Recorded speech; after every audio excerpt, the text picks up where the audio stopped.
Welcome to another Cooking with Nick. If you've been following my videos, you know I'm not much of one for theatrics.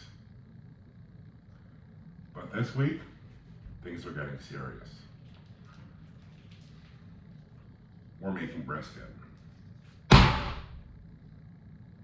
more importantly, we're making burnt ends.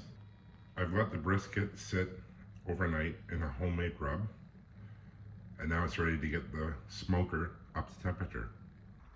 It might be a little hard to tell, but right now we have the smoker around 275 degrees.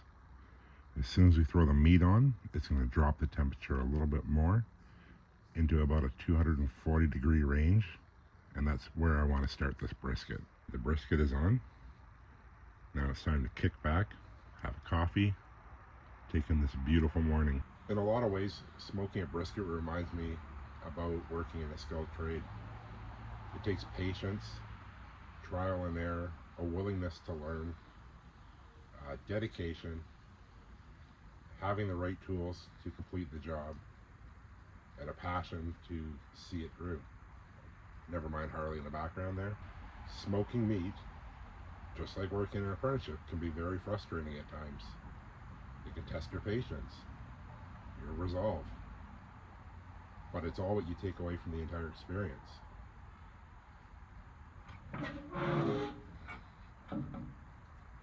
And eventually one day, you become great at it.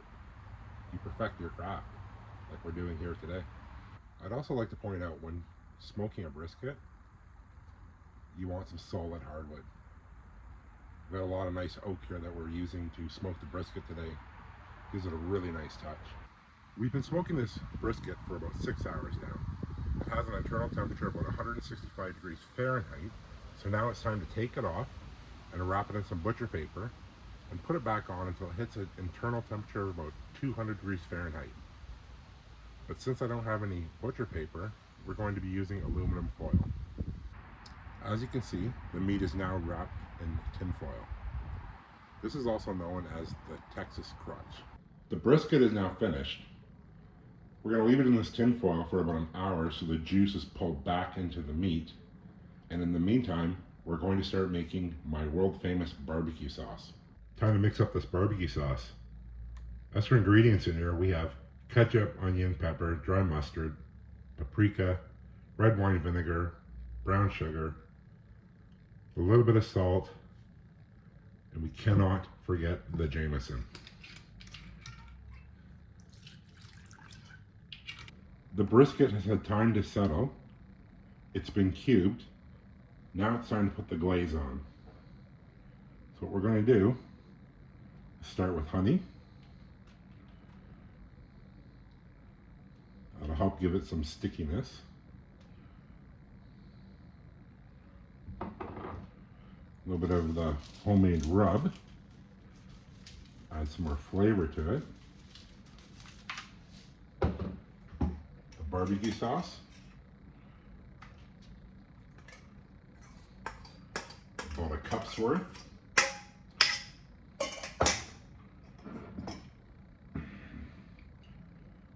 Sprinkle a little bit of this on there.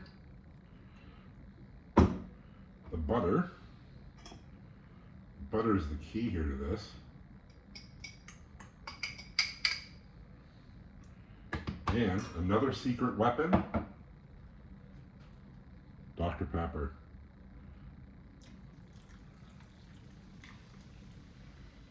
There we go. Now we can cover this up with some tin foil after I mix this up a little bit.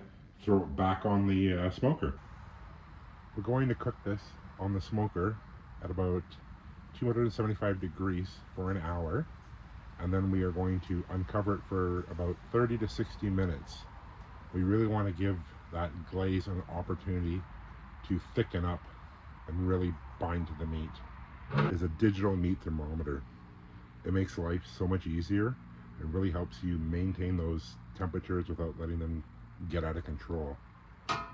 And secondly, to be successful, you need some fantastic threads. And this is a company called Troll Company Clothing. They make workwear for tradespeople, and they donate a portion of their sales to veterans. It's been about an hour. And it looks like they're done. They've colored up really nicely, and the sauce is thickened up quite a bit. As you can see, the color looks fantastic. They smell amazing. And I think they're ready to go down the gullet. Let's pop one of these pieces down the old face hole.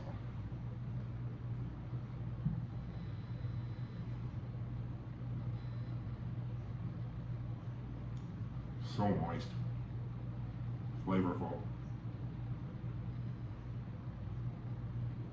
delicious.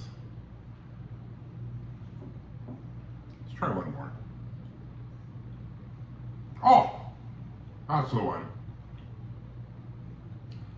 Now I see what all the rave is about with these burnt ends.